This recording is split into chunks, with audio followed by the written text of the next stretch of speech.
Welcome, everyone. I'm Angelo Robles, and welcome to Family Office TV. Because we have a newer audience with us today, and I'm always excited, and this is a real live, not a recorded, it's live and in the moment. And we have a great guest for you today.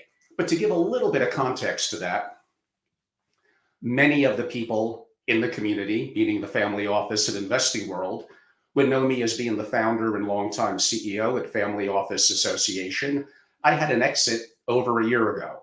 So I had an opportunity to take some time off to reflect on what I wanted to do. And all I know and love is the family office community. And I do love interviews, mainly if I could be selfish for a second, because I learned so much from incredible guests that I have, including our guest today.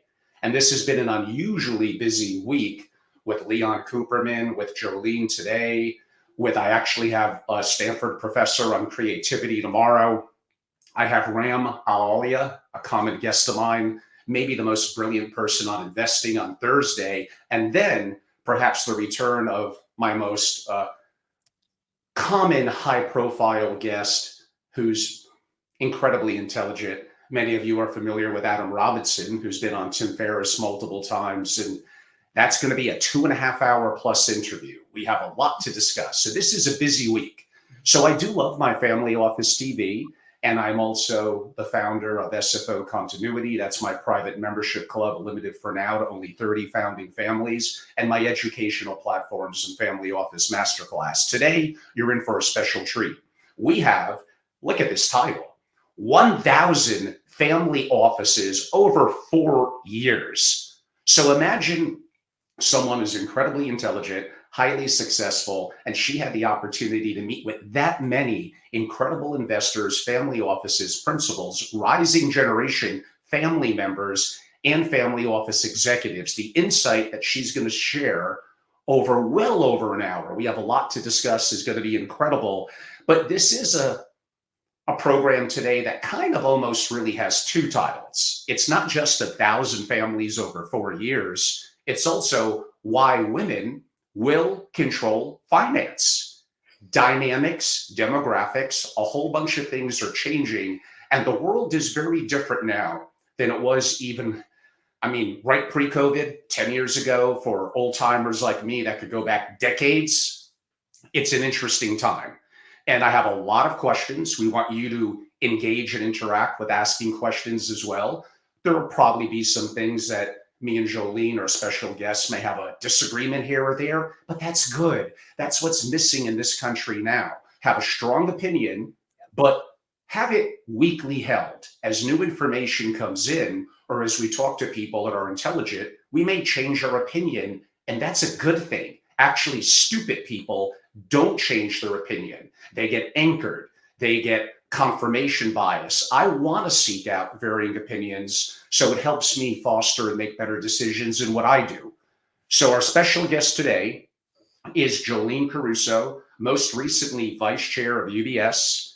Jolyne, it's a pleasure to have you on. Welcome to the show. Thank you, Angelo. Thrilled to be here.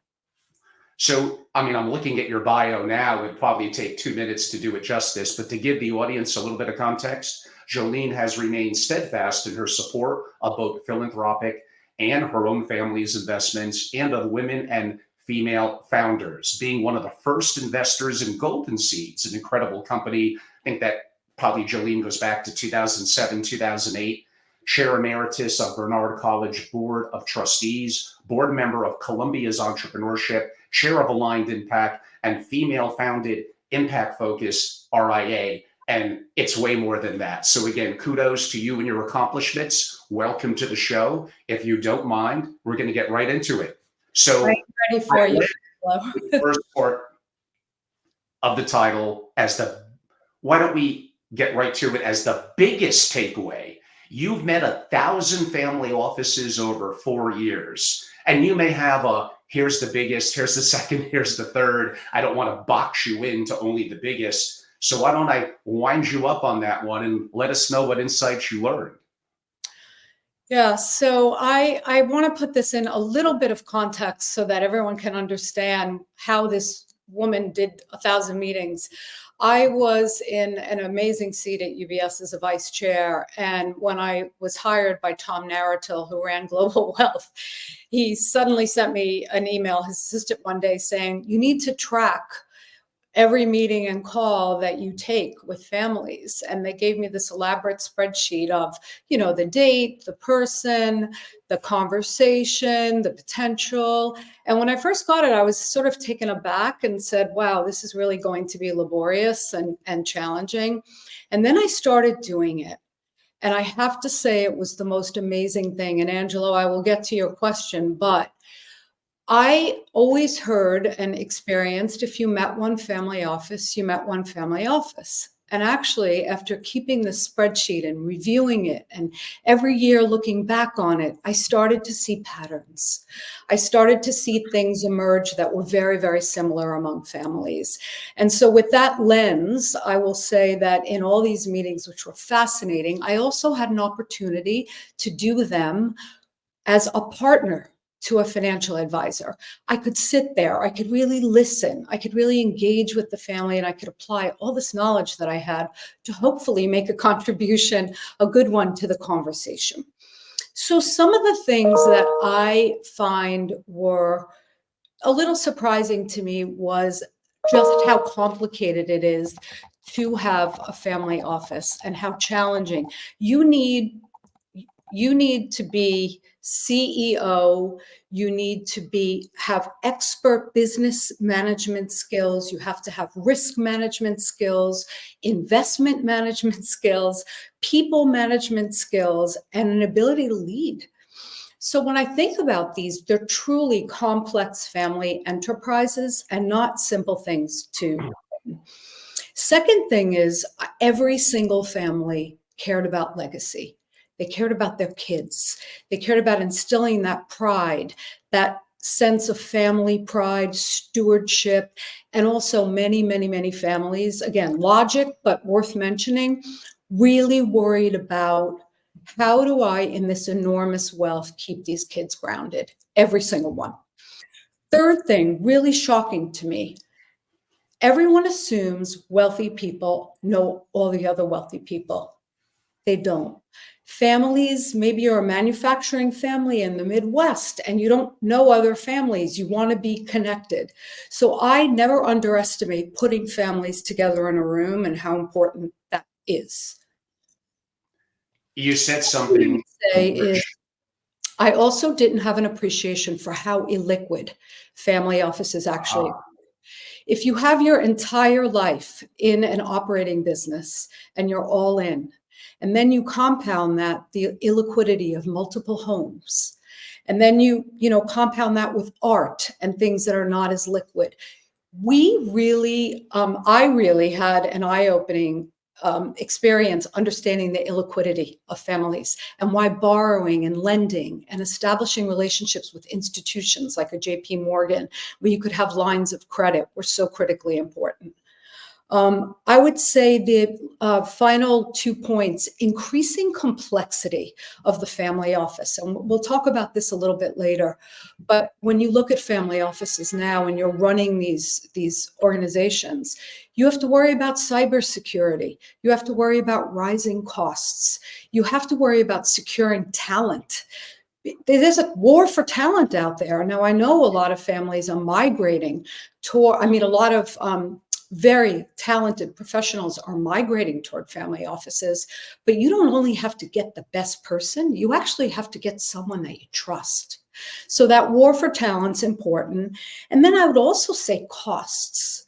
The rising costs of infrastructure and all of the extra things that you need to protect your family, not to mention taxes, which I know we've talked all about, are things that all are taken into consideration.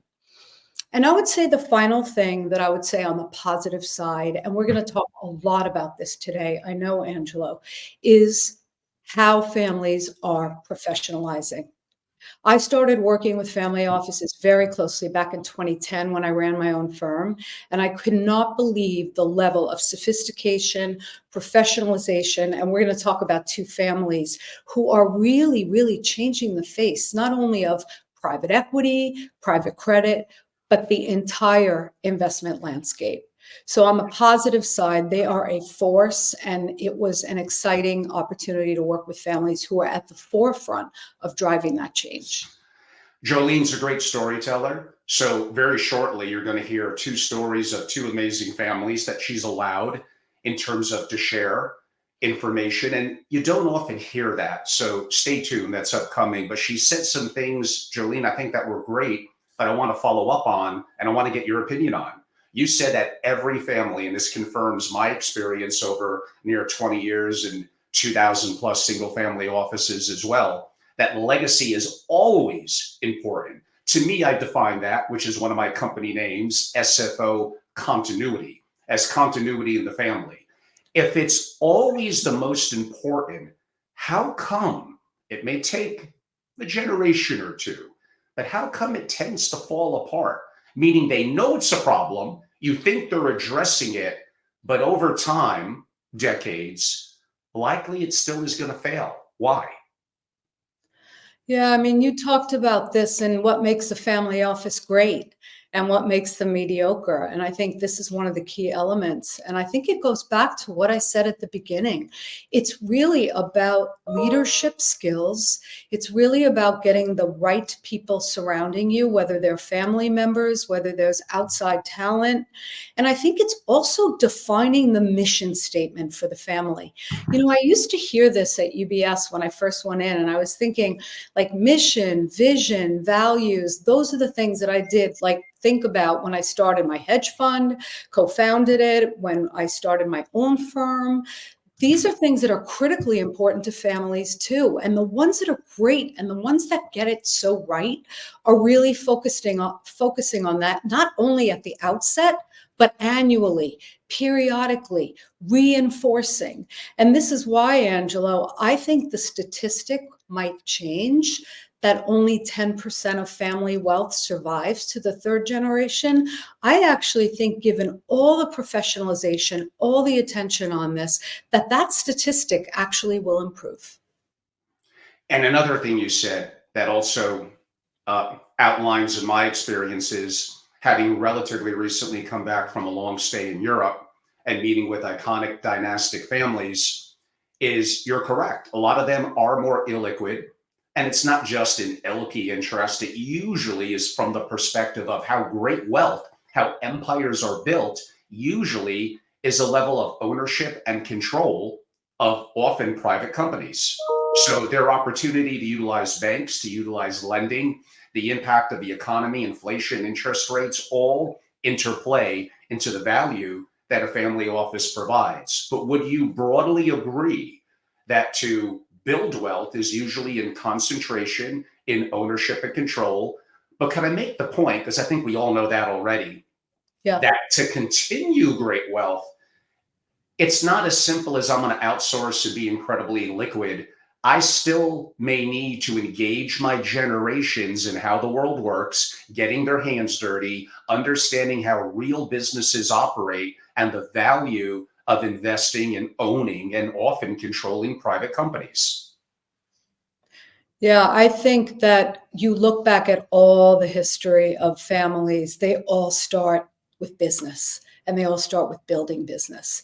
And what I think is so interesting about how they continue to build wealth, it's not only in their core competencies, whether it's a mining company or a banking company, the great JP Morgan and others, then they start investing in and building other businesses. They bring the next generations who find interest in other sectors and industries. So yes, when you look at the breakdown of global family office wealth, the almost 30 to 4, actually it's a larger number, it's almost the majority, 70% are really from businesses, founding businesses, growing successful businesses, and diversifying away from those businesses. Because as you said, the concentration risk in one limits you, and it's good diversification. So when families can both through their investment portfolios and their operating businesses diversify, those make those great dynastic, long-standing, generational family offices. I'm going to piggyback a little bit on something that you said, that you're seeing effectively an enhancement in family offices becoming more rigorous, becoming more institutional. And I agree, but not to be overly contrarian. And my audience has heard me say this comment many times, and I want you to disagree with me on it. I do have a saying that it's so easy to identify pretty early on when a family office is great. In my opinion, most, and I guess it's mathematically an accurate comment, but most family offices are effectively mediocre. Now, how do we define that? There's not a lot of quantifiable metrics outside of investing. A lot of it is qualitative in how the family feels. I get it. But from my experiences, I go in there and I'm sometimes a little disappointed. It's comfortable, it's safe. So I have a saying that average family offices want to be left alone, good family offices want to be mentored, but great, which to me is about 3%, great want to be told the truth. I'll give it to you. Okay. Well, I've heard you talk about this a lot, so I have an unfair advantage on this question. I know where you come out on it, but I would say it really, really depends on how you measure it. And I know you said that. It's like any other business. There's going to be a small minority of the greats. There's going to be a lot of mediocre in the middle, and there'll be some not so good ones. But I would say don't underestimate, and this is where I think people look at wealthy people and say, well, it's easy. I mean, they have money. They could hire people to do things. I actually think every family strives to be great. I actually think every family wants to keep the family together. They want to create a legacy. The difference between the great ones is that they are constantly, every minute of every day, focused on it. And those are the ones that are thinking about the next 2 generations, thinking about the operating businesses, making sure that there is risk management in place, making sure that the communication and the lines of that the leadership is strong. So I actually don't think it comes down to who has the biggest AUM or who has made a giving pledge and who's the greatest philanthropic footprint. I actually think it just comes down at the end of the day to good leadership and good management. And those make the great ones. Excellent. And that comes down to another one of my threes. People seem to like things in threes. It really comes down to people. In today's world, technology and systems. I could argue that people are really behind technology and systems, but if I had to rank them, not only is people number one, it's overwhelmingly, maybe by 80, 85% plus. If you don't have the right people in the right seat that are properly motivated, and I believe, given I'm a devotee of Peter Drucker and many others on practice management, people would benefit from a sense of more rigor, of being held to a higher standard. But broadly speaking, what you're saying is agreeing that it really comes down to the quality of your people. Doesn't it always, Angelo? Until one day AI is also powerful in singularity, yes, it still I does. know we're going to talk about that. Yes. You have the great insight of being in a senior position at UBS. And last year, some incredible research came out from UBS, Goldman, other institutions. And some of the results, which is intriguing, were relatively similar. So I'm going to ask you one of the questions. What does the research show, as well as maybe your anecdotal perspective, as the greatest concern for the super rich, for family offices, other than legacy? So really more the family office side moving forward, and we're already into it, but in 2024. Yeah, and I love this. So I actually have to say that UBS, their family office report, I've always found that to be one of the best. And I've spent a lot of time on that. They used to do it in conjunction with Camden. Now they do it alone because they're the largest wealth manager in the world. But I spent a lot of time looking back over the last 8 years, 9 years of that data. I actually did it for this call. And it's a very interesting one. Family offices, by and large, Angelo, the fears, the asset allocation, sort of, this is purely the investment side now, stayed fairly steady state for a long time. The pandemic, everyone had a wake-up call, and then 2022 when we had an S&P down 18 and we had NASDAQ down over 30, that was the first time we saw a shift in family office asset allocation. They really looked at, it was the worst year since the global financial crisis in '08. And that's when families started really making subtle shifts in their asset allocation. But on the fears, we started in that year also with Fed rate cuts and worries about inflation. Inflation became paramount. I think now when I talk to families, when you look at all the data, it's geopolitics. And it's obvious that it's geopolitics because we're looking around the world today and we're seeing wars in two major or critically strategic regions for a lot of reasons. But also, I've discovered this other statistic. This year is the first time in the history of elections that we have more global elections for political offices than ever. There are half the world's population voting in 2024 for major elections like India, we had Indonesia, we have the United States, which is going to be a very, very closely watched election, as we all know. So when you look at the undercurrents of geopolitics, I think that's would be the number one fear and driving a lot of families to think strategically about their portfolios and how to position for this. 100%. I was arguably too far ahead of the curve. 3 years ago, earlier during COVID, I started to talk about geopolitics. I educated myself. I formed an opinion, might have been wrong, and I interviewed a fair number of very prominent people from macro to economics to geopolitics. I was told, Angelo, you're pushing the boundaries. These are sensitive topics. And I knew the day would come, which it did technically last year, heading into the greatest fear of family offices being what's going on around the world.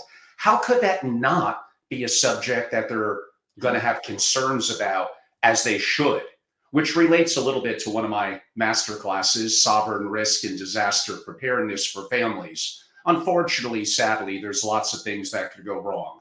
We may circle back to that into family office operations a little bit later, but off the top of my head, and it varied depending on region, but I believe numbers 2 and 3 were still concerns over inflation and recession concerns as well. Yes, absolutely.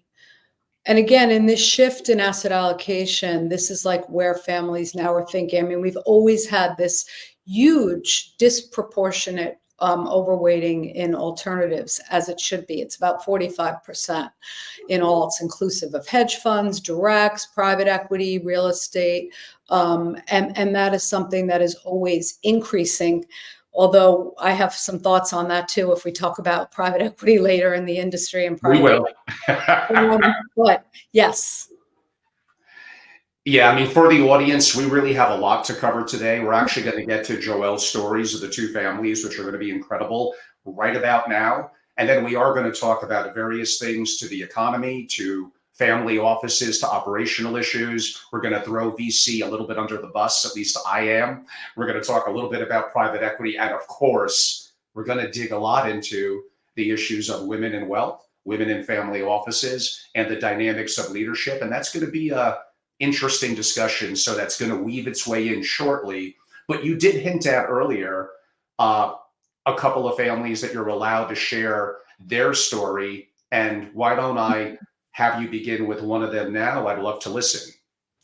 Yeah, so I want to also put this in some real life context. I also do some teaching in our mutual friend Patricia Angus's class on family, enterprise, and wealth at Columbia Business School. And in preparation for that, I always like to weave in for the students actual case studies. So this isn't all theoretical, and they could really apply it to real life. So one of the theses that I've had for a really long time, and I talked about it earlier, was this rise of professionalism and the wave of direct investing that we saw back starting in 2010 when I started my own company, the Alberline Group, of families investing in direct deals. We are at a moment now where so many of these families who have put their own capital in, made successful investments, not so successful investments, are suddenly building platforms. They're actually taking in capital from other families, and they're actually building what I think will be the next Blackstones, the next Carlyles. And to me, this is fascinating. So I know I don't want to take too much time, but there's two families that I think are worth noting. I had the pleasure of meeting a wonderful Utah family, Jim Sorensen, who really is legendary in his work in the impact investing community. I met Jim back in probably 2015, and he has become a dear friend, and actually gave me permission to use his family journey to impact. Because again, where are we leaving legacies? Where are we leaving our lasting footprint as families? Jim has chosen to do it in impact. But I want to just say what he's done along the way. His father was a founder back in the 1950s. He actually died and left a lot of the family fortune, billions of dollars, to charity, to a foundation. But Jim was an entrepreneur. One of the sons started Sorensen Communications. Then he started a foundation. He started a venture fund that his son runs. But one of the things he did was get active in DC. He went to Washington back in 2017, and he was one of the people that was very critical in the legislation that led to opportunity zones. Then he started Catalyst, an opportunity zone fund. So here we are, venture capital, his own money, then outside. Opportunity zones, very hot in 2018, taking in capital. Then in 2022, one of the inventions along the way in his family was audio technology for the deaf. He started a fund called Enable Ventures, which basically was a seed fund with a mission to close the disability wealth gap by investing and scaling in early stage companies and leveraging disability as an asset. So we have that. After which he hired a CIO to actually build an RIA and advise other families and spread impact and show them how to do it. So for me, a man like Jim Sorensen, who could run his own family office, be philanthropic, do everything he had to do, is suddenly now building a platform and bringing other families alongside. So to me, that's a trend. We've seen this trend. Tony Pritzker did it in hiring Paul Carbone and building Pritzker. Michael Dell did it. So let's talk about Michael Dell. Let's talk about Michael Dell. I said to my class a month ago when I taught, I said, I actually think that the MSD BDT merger is one of the most transformative, interesting mergers that I have seen in my career. Indeed. If you don't mind, Jolyne, for those that may not quite be as familiar, what is BDT and MSD? Okay, so MSD is Michael Dell's family office. Michael Dell founded Dell in 1984. In 1998, he formed MSD Capital. John Phelan, Glenn Furman came in. This is a wonderful history. He established the Dell Foundation in 1999. 2013 takes Dell private. 2022 creates Dell Family Office. And in 2020, he hires Greg Lemkow, incredibly talented CEO. So he's building out MSD, starting to take other capital in. Byron Trott, 1994. Byron Trott, pre-IPO partner at Goldman Sachs. If you don't know him, he has built a very, very successful firm. In 2009, launched BDT. He advised families, business owners. That was his whole thing. Seated by he was Warren Buffett's banker, so he was able to start this, and he establishes a merchant bank. And I remember watching him when I ran my own company. I had such BDT envy. In 2004, he raises Fund 1, 2014, raises Fund 2. 2023, he merges with MSD. And I'll talk about really quickly now why I think this is so transformative. MSD is a new investment advisory and merchant bank. 8 offices around the world, 4 core areas: private capital, credit, real estate, growth equity. What I think is so transformative about this is because this is all about an ecosystem of, I think they quote, 160 families. They source deals from the families. They co-invest alongside the families. They raise funds. They have patient, long duration capital. And when I think about the single biggest advantage that families have in terms of creating wealth, perpetuating wealth over the centuries, it's the patient capital and an ability to compound wealth. So when I see an MSD BDT, I say, whoa, families want to invest alongside families. Check. Families want to see alignment personally of the capital, that those families are actually putting in their own capital in the deal to a large extent. Check. Third, patient capital.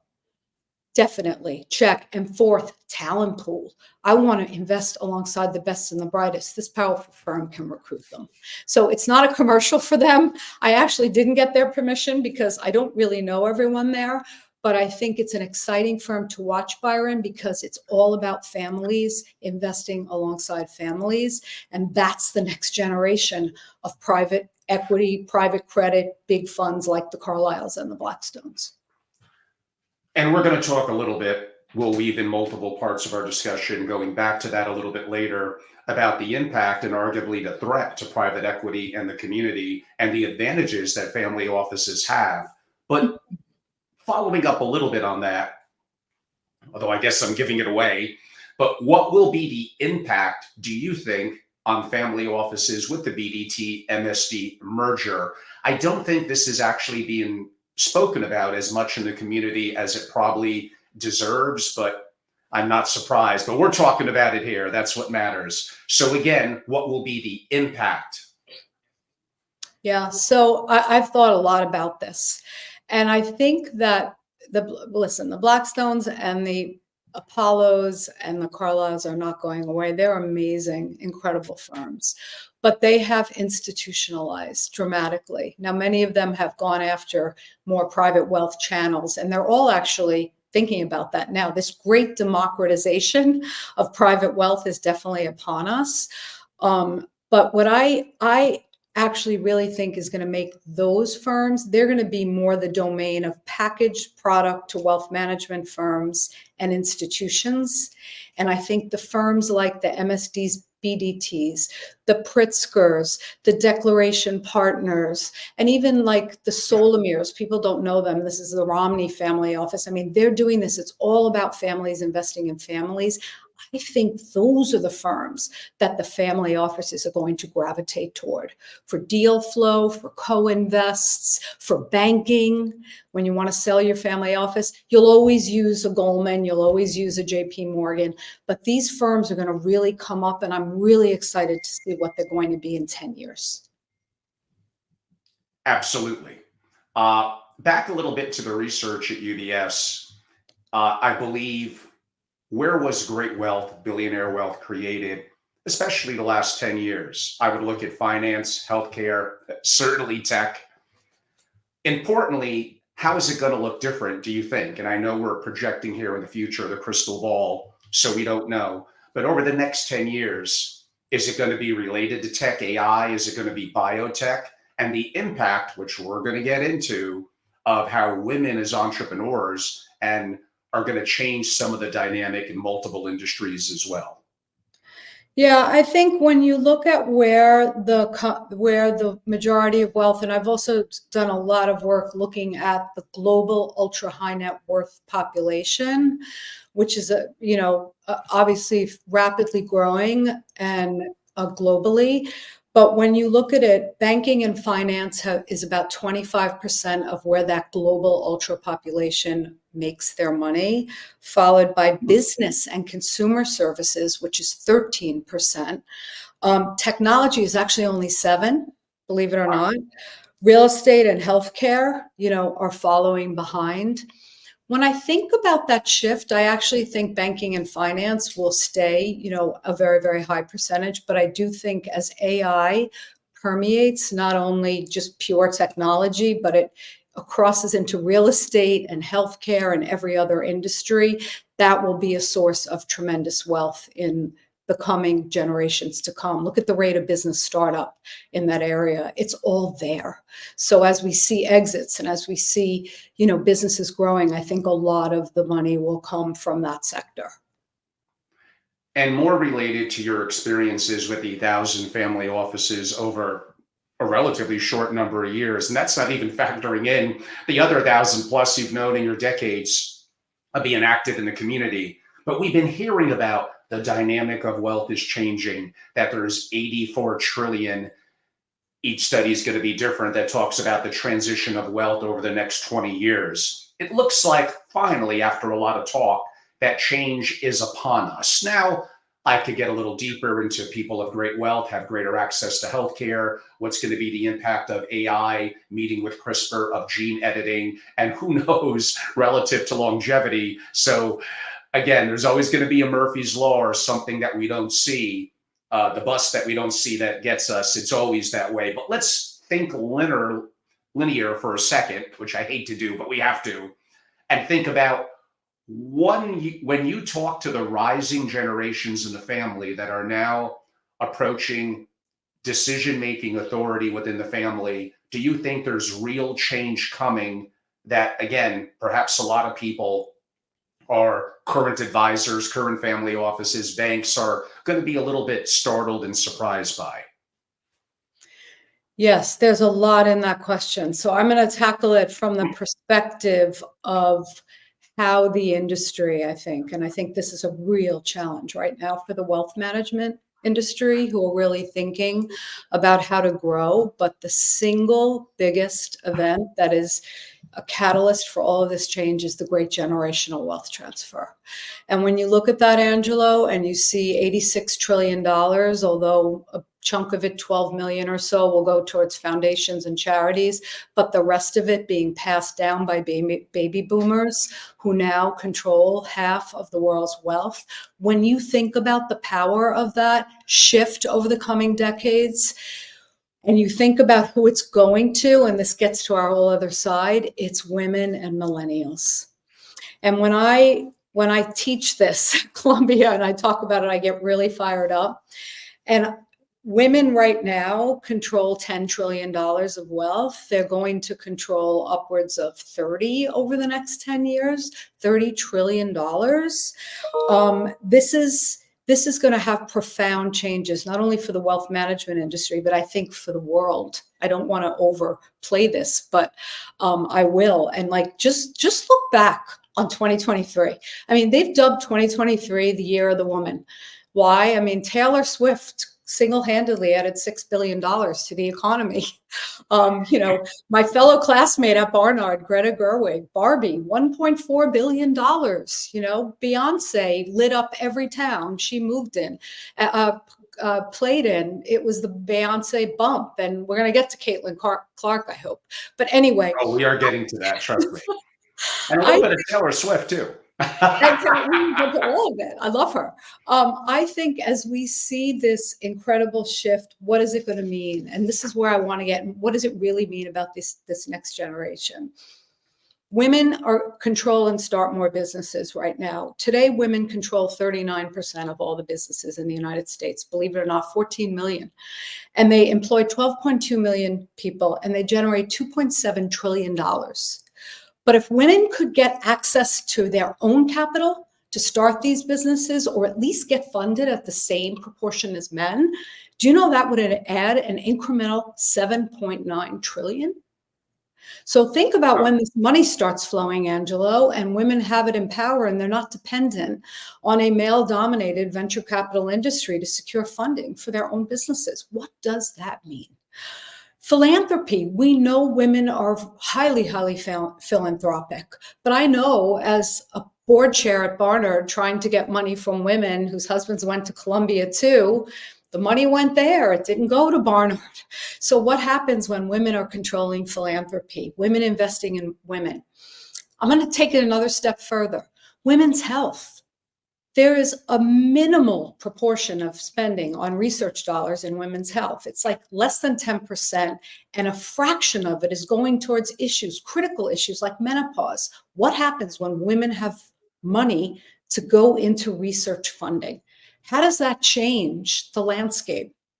We're going to see women we know all the data. Women care about sustainable investments. They care about the planet. They care about social inequity. What's going to happen with the whole wave of sustainable investing that's really under fire right now when women have the money? Political office. Like, I can go on and on. The brands, like when I think about brands, my daughter's in brand management and strategy. These millennials, they vote with their feet. They'll boycott brands that are not aligned. They'll pour money into brands that are. I think the shift of all of this is going to be remarkable. What does the research show, as well as simply your qualitative anecdotal experiences related to what you just said, on the differences between male and female within the rising generation? It could be on family legacy, it could be on philanthropy, which you touched on, and rather bluntly, it could also be on investing. Now, we're about to enter a part of our discussion for a while that is going to be a little interesting. I'm excited to learn so much from you. If I disagree on certain things, I'll push back and we'll have a conversation. These are not conversations, not to trump my own horn and my platform, that honestly you're hearing in other or most other family office settings, because they're deemed to be a little sensitive. Let's be very down the middle.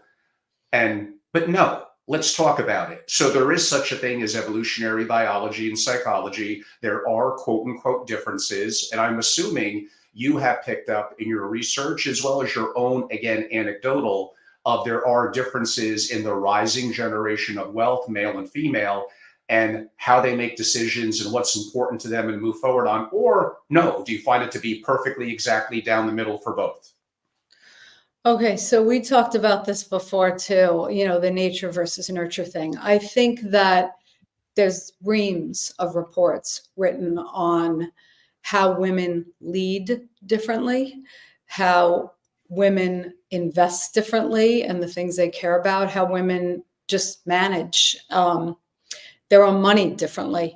So I think that coupled with what the millennial generation, and even more importantly, the Gen Z generation, I think there are stark differences that you're going to see happen over the coming decades. I agree. When you look, Angelo, at this millennial generation, well, they're a little on the older end now. I'm sure you're all reading, and I'm watching with great sadness what's happening and unfolding on college campuses right now. Sure. This generation grew up on technology. They're media savvy. They can touch news in 1 second, get it anywhere, post anywhere, do anything. They're also the most socially active and politically engaged. And this generation is fearless. So when I see, the pushback, and again, I don't want to get this too much into anything political or around ESG or impact investing. And I look at this generation, and I look at the women of this generation in particular, watch out. I think this is something that we haven't seen in decades. And I think that the unfolding of this will have profound implications for not only our economy, but our society globally. Okay, and we're going to stay in this topic for a while. So everyone my mom would say a cup of Ovaltine, but that's like 30 years ago. I get it. What we see the younger people now, and I don't have the research. I have a 20-year-old, and I'm just going by my interaction traveling the world. They don't seem to have as much interest, meaning the Generation Z, in the traditions of marriage, in the institutions of religion. And we could go in various different directions with that. But to some degree, all of those things concern me. And that leads to the issue of a declining population, of a little bit of a mutual sense of community and purpose, and certain standards that I believe are important that made both America and made generations going back really, again, 200,000 years of evolutionary biology. Now, yes, I know some of you are going to claim that marriage is an institution of the church and 700 years ago, and governments and institutions that people work and pay taxes. Not the time for necessarily that discussion, but more importantly, the rising generation. You mentioned good things about them. They're intelligent, they're tech savvy, but I see things where I'm not as impressed. and certain things I'm concerned about as a society moving forward. Am I that wrong? Give it to me if I am. No, listen, I don't know that I want to say whether I'm impressed or not impressed, but what I really want to say is we need to understand better why this happened. And when you look at this generation, I look at my niece, Allegra, who's graduating in 3 weeks from Barnard. You know, when she joined Barnard in 2020, guess what? It was the pandemic. Her entire college experience has been marred by a lot of start and stop and turmoil. The generation a little older than her that lived through the global financial crisis, how is that any different for so many kids than living through the Great Depression in 1929? I mean, when I grew up, Angela, when you and I grew up, I mean, it was la la land. I mean, we were in peaceful times. The 80s when I started my career at Bear Stearns. I mean, it was the start of the bull market. It was a time of great prosperity for our country, a time of incredible globalization and global growth. So I think that everything happens depending on when you're born. And you have to look at all of this behavior in the context of when these kids were born and what colored and overshadowed their lives. So again, I'm not being overly sympathetic to them because clearly I have some grave concerns too. I think my big concern is they really fear money. And if they fear money, justifiably so, given rents in this country and the cost of living in our world today, is that going to mean they're going to bunk up with friends? They're not going to get married. Many are not thinking about having kids at all. This is pretty frightening stuff. But I have to say, and maybe because I'm an eternal optimist on mankind, that we'll get through this. And the human spirit is so resilient. We will have another generation of great growth again and great hope again. So I don't want to get too negative on this, but I have to say I do share your concerns a little bit.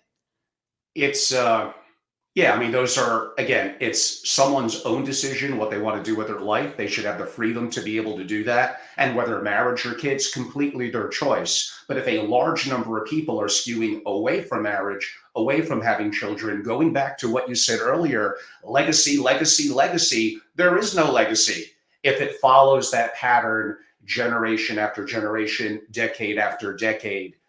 To think that our bloodline goes back, what is Homo sapiens, 200,000 or so years. Again, we could argue some of that. And to think that, boom, it just stops like that for what our ancestors have went through. I don't know, just it's something. And again, these are, I know, topics that are a little sensitive for people. It absolutely relates back to demographics, geopolitics, economics, and family offices. Another question that will relate to that and keep our subject flowing is the demographics of college, of advanced education. The percentage of people graduating are notably, and how different this is from, I guess, 30 years ago, about 2/3. That's a massive standard deviation away from 50-50, which is about the population of females graduating college versus males. What's the good of that? And potentially, what's the bad? Should it be more balanced? Yeah, this is something else that I think we have to spend a lot of time and pay attention to.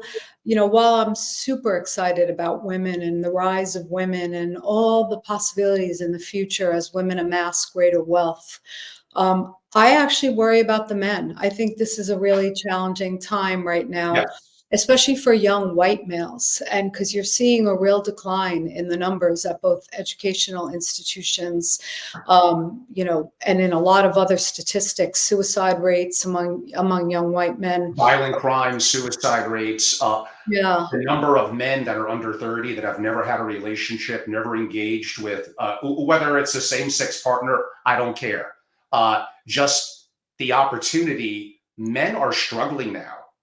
And I would say women in many ways are thriving. And I get it. There have been times when that has been suppressed and challenges, and we're going to weave that into advisory and family offices. But pardon, I get a little excited about the subject. Please continue. No, not at all. I mean, I really agree with you. And when you look at the number, I mean, women are numbering men 1.4 to 1 in undergraduate programs, which is a lot. That's a And lot. 1.6 to 1 in graduate programs.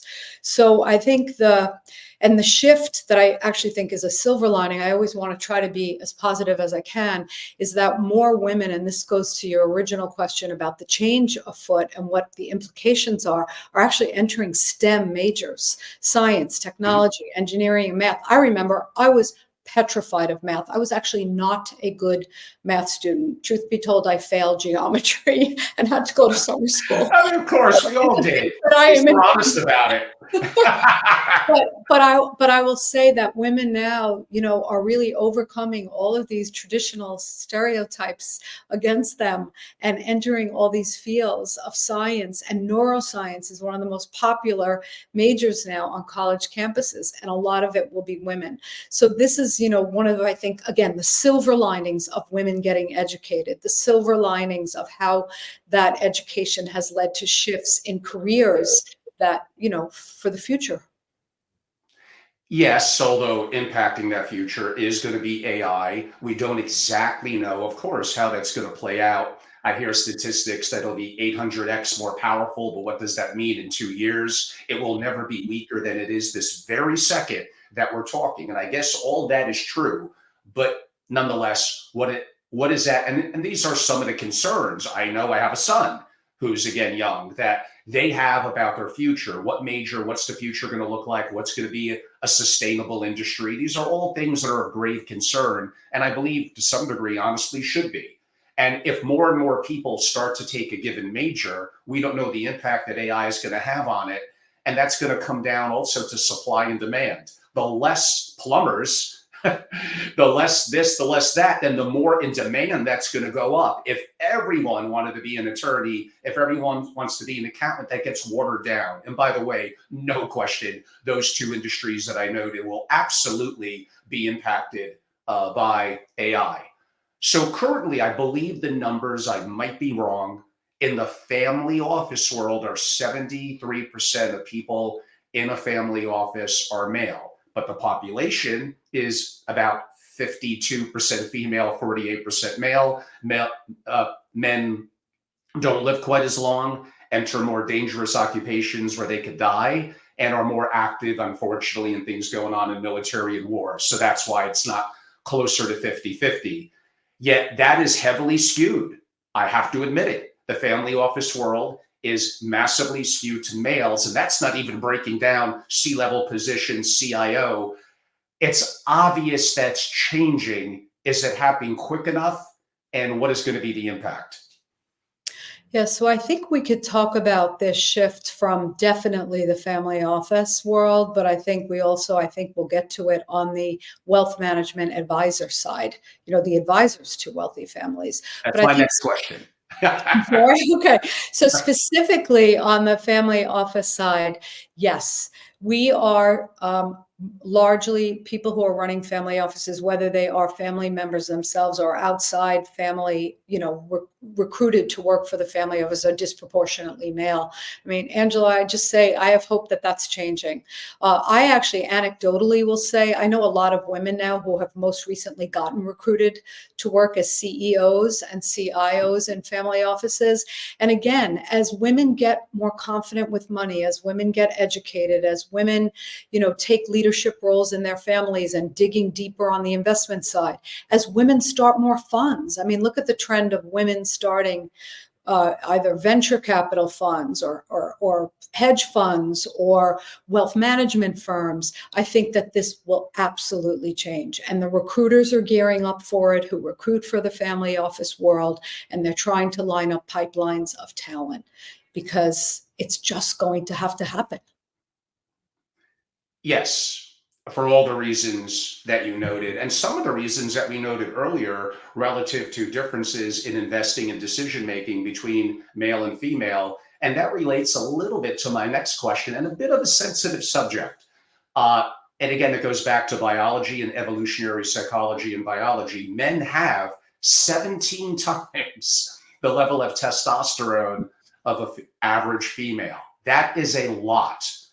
does that drive men making certain bad decisions, being effectively letting ego get in the way? And when I think of women as generally, and I know we get in trouble when we do that, but being more balanced in their decision making process, not letting ego get in the way. And again, is that societal? Perhaps a part of it. But when I'm talking about hormones in our body are that much skewed differently in the male, now in certain things in combat, that might be helpful. So again, it goes back to what made us thrive as Homo sapiens versus other forms, Neanderthals, etc. So there's a reason the way things are the way they are. But boy, I guess I'm really getting to, does male ego and sometimes rushing into decisions and bravado get in the way? And that's not going to be a good situation in a family of wealth. Yeah, I mean, I this is back to the nurture versus nature. I think women are born inherently. I mean, we are born to create and hold children in our bodies. So we are by, birth more nurturing. But I also think that there are significant inherent differences in women, how they lead. They're definitely more communal. They definitely want to sit. I know how I led differently. I have an ego. I mean, we all have an ego, so I don't want to bash men for having egos, but I do think that women can be more communal, more open. They want to hear every voice in the room. It's kind of like how I am as a mother. I mean, you want to actually hear everybody out, but then at the same time, you make the final decision. So I do think that that is a benefit to women. And whether it's because of testosterone, I don't know. But I do think it has to do a lot more with ego and an ability to let it down, to sort of admit mistakes more readily, and to really want to engage more fully with everyone so that every voice is heard in the room. I will say, as a woman who grew up on a trading desk, I'm not so sure that that is how, most of the world works, and especially finance and, powers of money. It's very, very hard to be a strong voice as a woman, although that's changing. And related to what you said, I hear you. And I gave you that question, admitting there are, on average, certain advantages. You mentioned women being more active listeners, greater emotional intelligence, my word, but effectively kind of what you said, and more communal in terms of community, society, and listening. And broadly, I think that's good, but I can't make it that easy for you, Jolyne. Come on. What is the downside of that with you having been a female leader, and I'm assuming been around male and female leaders? When could that community, that communal aspect go too far, and you're better off having a little bit more balance on the other side as well? Oh, don't take my or women's ability to hear multiple voices and want to as a sign of potential weakness. I actually don't think it can go too far. Listen, you at the end of the day, as every leader, have to make the final decision. And it's sometimes and oftentimes these days, again, I keep looking sadly at what's going on college campuses right now. There are unpopular decisions. I don't think women are afraid to make unpopular decisions. I just think that they make more careful consideration of every viewpoint before making that final decision, no matter how tough and unpopular it could be. Whereas I think male counterparties, and again, my male friends don't shoot me. I think that, sometimes they may think I don't need to hear every single voice in the room. I can hear a few, but at the end of the day, I know the right decision and I'm going to make it. And that's okay too. That's just a different style. And we mentioned related, we would come back to this. So the advisory community, uh, Yes. I believe from the RIA financial advisor perspective, a lot of these are aging males. They're aging out. They're having liquidity events. And I think the numbers are, and you're going to know way better than me, but in the coming year or years, 200,000 advisors are going to exit the industry. They're going to be replaced. Obviously, younger people, more diverse, and female are going to come in. What impact will this have, and what opportunity does that create for them? I think this, next to technology and AI, This is one of the single biggest challenges for the wealth management industry today. You look at the advisor base, there are actually 330,000 wealth advisors in the United States today. 72% of them are male, and the majority of them are white. 43% are over age 55. So Wow. when you think, yes, when you think about the aging out of the advisor cohort over the next 10 years, when those 55s or 65s and may want to retire, and then you couple that, Angela, with this great generational wealth transfer and all this money going to more diverse, not only women and millennials and Gen Z, but a much, much more diverse population. Look at this country today. So when you think about that, I think the wealth management industry has a problem, and they can't recruit fast enough more diverse professionals who are, who can address a more diverse ultimate client base and more women. Yes. And again, this goes back to what we've been building, a little bit of that narrative and how dynamics are changing. And by the way, for those of you that may have a completely opposite perspective, just because you feel that way and your anchoring and your confirmation bias is not going to stop reality from happening. Demographics, how things are changing. And this goes back a little bit to some of the things I said earlier. The most successful people that I know and the people that are incredible in poker, they, as new information comes in, they adapt. You might have a strong opinion, but as new information comes in, you adapt that. Don't get anchored and realize that reality is reality. That's what's real. Like, there really is. One of my sayings is there's no such thing as confidence to a degree because it can't be measured. It's competence, which could be measured. And that leads you, unless you're faking it, which some people do, that leads you to the opportunity of appearing confident to other people. But I get off on my Angeloisms and a little off track. And I promise the Caitlin Clark question is coming very shortly. No. Angelo, I want to add one more thing that I didn't please. about the change in the wealth advisors. There's going to be a change in the role of the wealth advisor too. And I want to just spend 30 seconds on this. My father was a stockbroker. He worked back at Shearson, and then they became then they became financial advisors. Then they became wealth advisors. Well, when you look at what a wealth advisor today is going to have to look like 10 years from now, they're going to be like wealth advisor life coaches. I mean, so many of them. How true. So many of them are being called. I know I called my advisor like with the strangest things. I mean, people want help figuring out Medicare. They want to need help about ageism aging population. How do I take care of my parents? How do I take care of my kids? How do I think about impact investing? How do I preserve my family wealth? So women are going to be very interesting in this role as the role of the financial advisor changes and becoming not only an investment advisor or a financial advisor or wealth advisor, but a life coach. So enough on that, but I think it's an interesting thing to ponder. No, that's fantastic. And please have comments and questions. I believe a mutual acquaintance of ours, Jolyne, Steffi Bird Baker. Hello, Steffi. It's been a while since I've seen you, by the way. Thank you for your comments. I'm glad you're enjoying the conversation. And please feel free to ingratiate yourself, ask a question. It's okay to rock the boat. You don't have to agree with either of us. You can have a different opinion. That's good. That's encouraged here. I don't want to be boring and vanilla.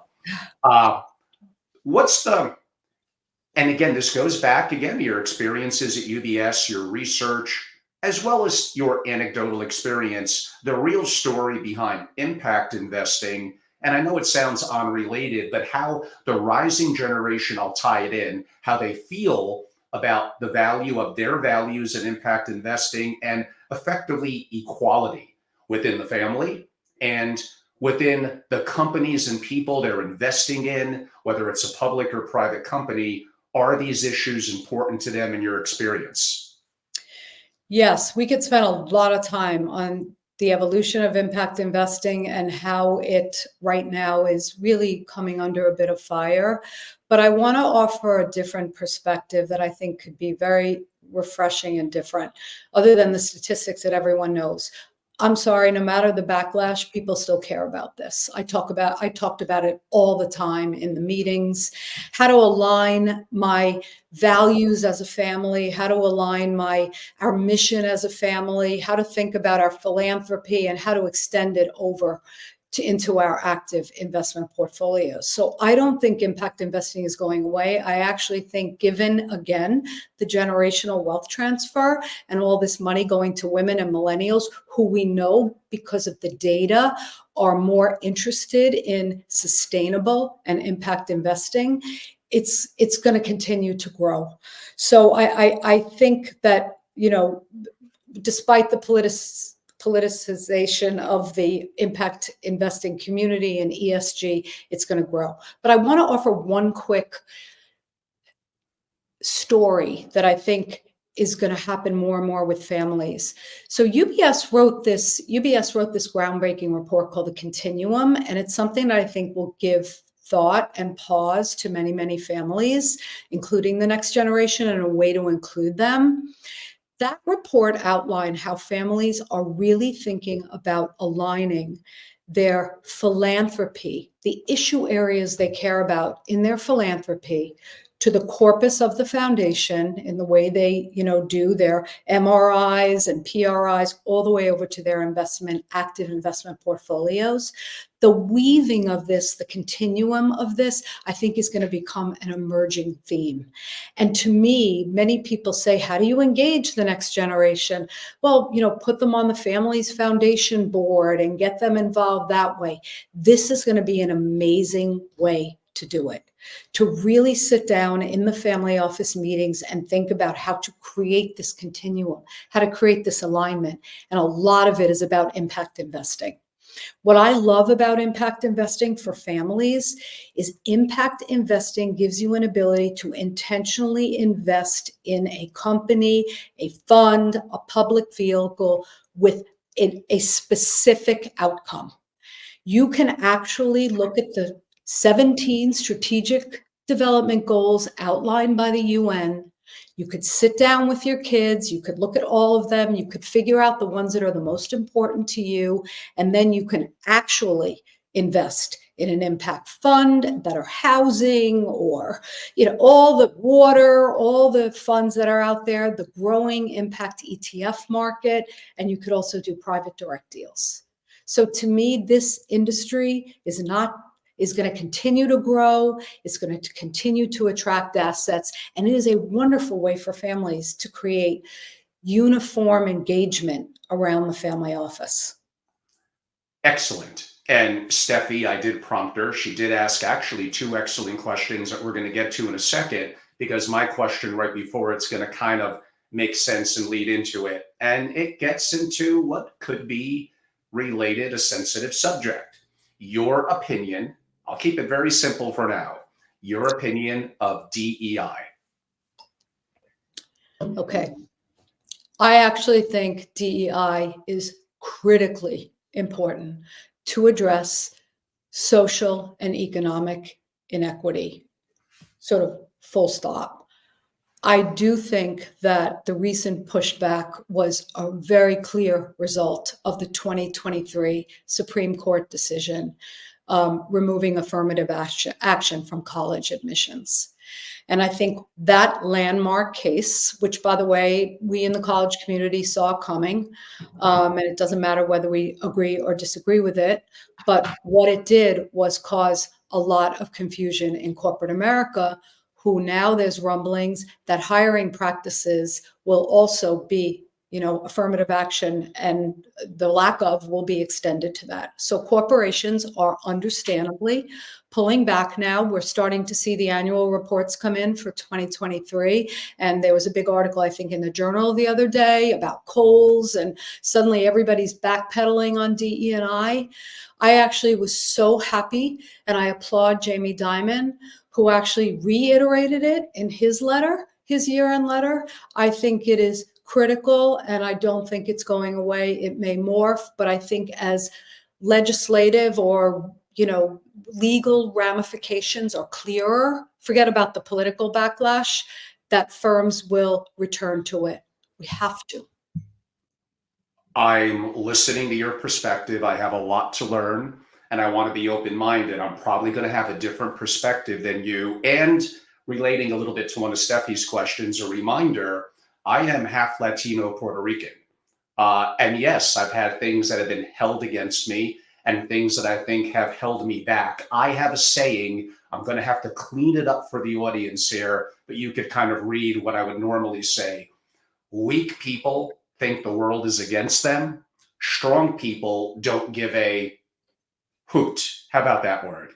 If it is. Now, when you play the victim mentality, and again, I know I grew up broken home, welfare mother, very poor, half minority. And I could have taken the easy way out. People are against me. And some of them were. Like that is a reality. And we should change that as a society. That's not good. You should never judge someone by their ethnicity, their color, their sexual orientation. Judge them by the person that they are, their capability. But this gets to be complicated. I suppose if you're a big supporter, you're implying that certain groups have been held down a little bit. It might even come innately from their parents, from the educational system, although the educational system, I could argue, has went completely the other way in the last 10 or 20 years. And yes, I have to admit there is truth to that. But like this goes to the old adage, if I'm having heart surgery, I don't care what their color is, male or female. I want the best heart surgeon I could find. I want the best airline pilot.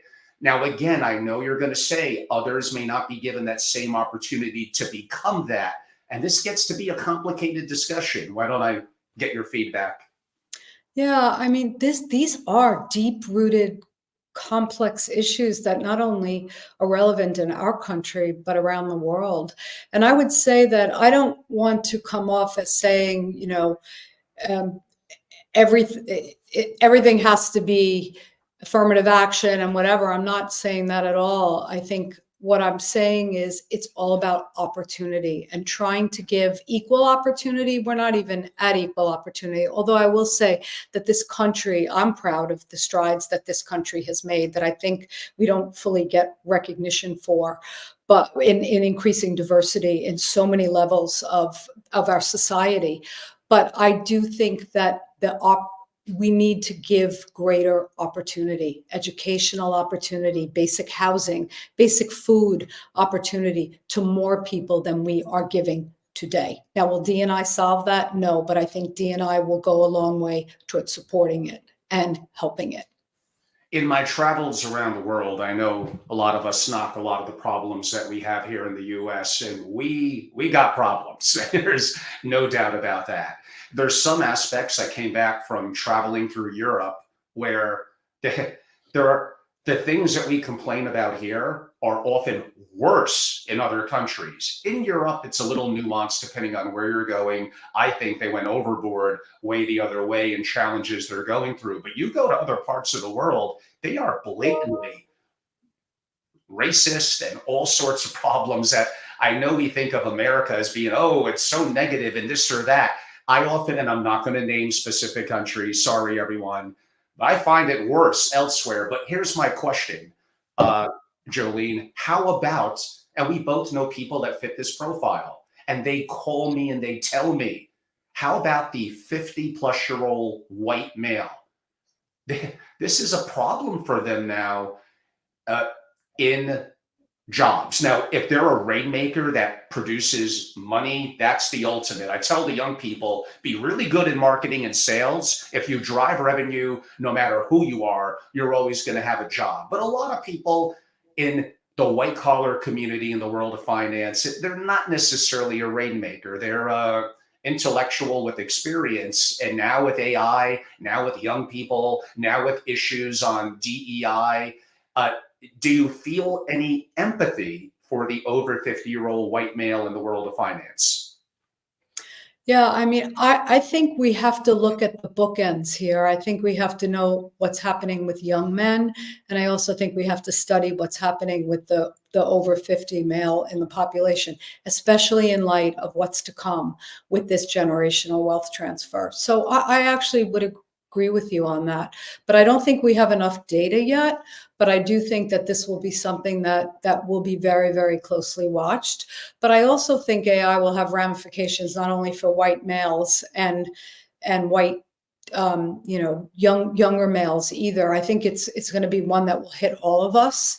But I do think there's more work to be done on that. It'll be interesting to see if And this. I do also have Asian friends of mine that say it's horrifically unfair that they have incredible scores, incredible grades, they're wickedly qualified. But I guess the quota in many Ivy League schools is, we have enough people of Asian heritage. If you simply go by merit, then they absolutely have a point. But these are complicated issues. I am not saying that I have any answer. I have more questions than I have answers. And I think this needs to be discussed intellectually, as well as involve people where either side, the so-called extreme, because it's become overly political, the extreme right or the extreme left, they just don't listen. And that's a problem that I probably didn't see as short as even 10 or 15 years ago. Steffi did have some great questions. I'm going to look at the screen. I'm a little older, so I got to lean in close. How do we keep women on the rise while supporting men? Yes, Steffi, that's a great question. And this is why we can't be too extreme here and say that the rise of the women means that it's the demise of the male. No way. I mean, when we really look at the facts, I'm very optimistic here and very enthusiastic, but look at the numbers where they are today. Men dominate almost every industry, especially ours in finance. So I think the sea change of this will be a sea change, and this will be an evolutionary change. This isn't going to be overnight. So I don't think that, we're going to get rid of all the men in all the leadership positions because suddenly I'm worth $50 million or $5 billion and I can do it. So we are going to this is going to be evolutionary. I'll leave it at that. And Steffi also had an important part of that, which I could relate to. And again, I'm reading it now. I'd like to hear more talk about where minorities fit into the family office world. Her comments, it's rare to see minorities, either male or female, at even generically, a family office conference. So again, being half of Puerto Rican heritage and being involved in the community, having a liquidity event, being an investor, yes, I have to look at programs that I would host over the years. There was actually a pretty good balance of male and female. It could have been better, but I thought it was pretty good. But you're correct. I'm mentally going through my map in terms of people of Latino and of African-American heritage. They were underrepresented. Are there people that are successful in the community? Absolutely. Did organizations like mine and others do the best job of being more inclusive and reaching out to them? I think we could have done a better job. But I think her question is great. And there's no doubt in you knowing thousands of family offices, me knowing thousands of family offices, definitively, Latinos and African Americans are well underrepresented. Let's try to put a little bit of a positive spin. Is that trend going to go up? Do you see positive improvements and enhancements in that? Yeah, I mean, I don't have the data at hand on how many family offices, but I have the wealth data, and there's a lot of wealth data broken down by race and ethnicity, and there's just not a large enough population.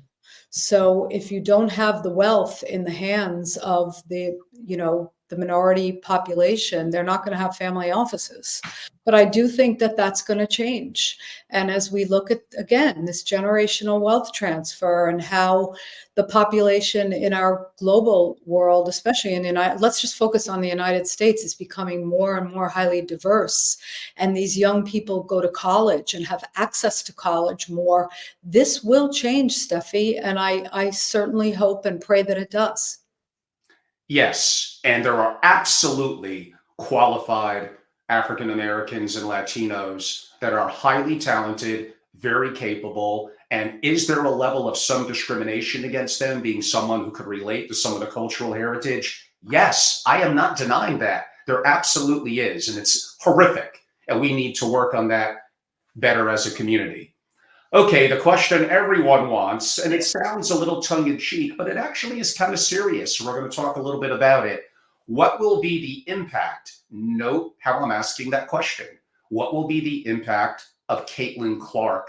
If you want to talk about the WNBA, I'm good. But if you want to talk more broadly, I think that's where it gets really interesting. And I'm assuming, by the way, everyone in this audience, sports fan or not, should absolutely know. I mean, unless you're living in a cave, I'm assuming you know who Caitlin Clark is. So I am not a huge sports fan. I don't watch a lot of sports activity, even though my husband was a double athlete in college. I go to a lot of Nice. football games. But I started watching women's basketball 3 years ago. There was a player named Abby Shue who was at Columbia, and my husband said, come to a game. And this is just my personal story, and I think it's relevant here. A girl who never went to games started going to all the all the Columbia women's basketball games. And they actually made it to the NCAA this year, which was so excited. It's so exciting. But when I think about Caitlin Clark and I think about the impact, she's kind of up there with what Greta Gerwig did with Barbie and Taylor Swift and the rest in her own way. And I think she raised the level of awareness, raised the excitement, brought joy and goodness to our world by her sheer incredible talent. So what I think will happen to sports, what do I know, but intuitively in reading, when 4 million more people show up for the NCAA final, the women's versus the men's, you gotta believe that media attention is going to start to go to the women's NBA, that Caitlin's salary now, which is, I think, $75,000 starting salary, is going versus 12 million for the, men's NBA. There's going to be huge improvements there as the media eyeballs, TV contracts, everything else kicks in. The women's NBA, I think, will dramatically change. That's one data point. I think the second data point is sports are hot right now. I mean, our own family just invested in an Arctos fund. It was the most fun thing to do. We engaged the entire family in the due diligence. My son's boyfriend works for the Yankees, and we were talking about the right team in New York. If it was the Mets, our discussion's over. It was like a communal family investment. But I think when you look at the impact of her, when you look at Mark Lazary talking visibly, vocally about how much money is going to go into women's sports, how he's excited, he's putting his own money in.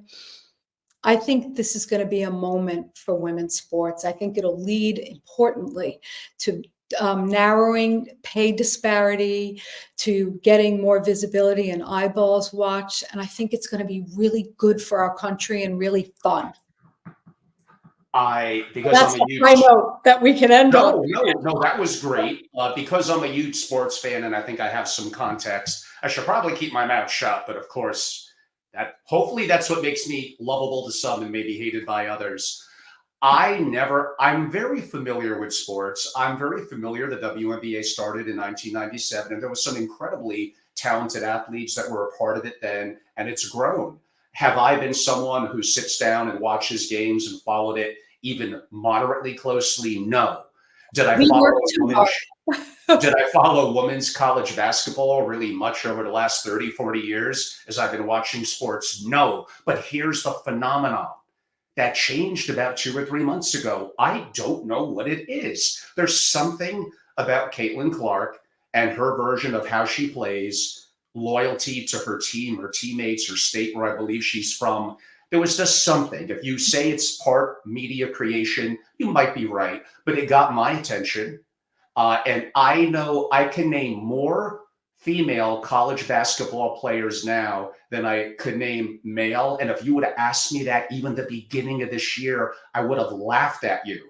I think we're at the turning point.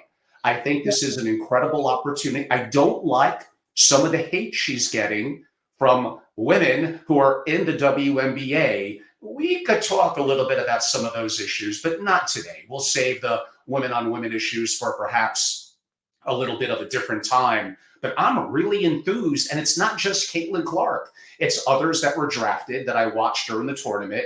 The league is kicking off, May 14th. Her first game is going to be in Connecticut, which is my backyard of one of my co-homes in Greater Greenwich, Connecticut. So I'm really excited. I hope she's a star, and I hope this catapults the WNBA to finally, after near 30 years. Now, I will make a little bit of comment on what you said on pay disparity. It's just the math. Oh, no, You I understand? don't agree with you. I mean, it's the media dollars. But I would say that she has the potential to do for the NBA what, the Williams sisters did for tennis. I hope Absolutely. for that. I hope for that. I and so do I. But to give people a little bit of context, understand the WNBA for what, 27 years. I could be wrong. I don't think they've ever been profitable. And the NBA supports it or subsidizes it with 15 million plus dollars a year. And I think that's going to change by the end of this season. The contract, I believe, is coming up. They should absolutely get paid relative to the eyeballs of people in the stands and mainly the TV contracts. And as the money comes in, make all the money in the world. It's all good. It's just driven by math. And I think that dynamic after 27 years is finally changing. And it'll be cool. I look forward to it. Okay, we're going to move off and go into a couple of other subjects. I do want to be respectful of your time. My audience knows I really do enjoy longer form interviews. So I know, Jolyne, it's been a little bit, my God, Angelo, it's already an hour and a half in. You probably got 10 more questions. Yes, left, of course. So why don't we go maybe a little more round robin on these? We hinted at it. What do you think will be the impact of AI on the industry?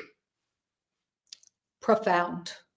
Wow. I think it will actually change the entire wealth management industry. I actually think it will be for the better.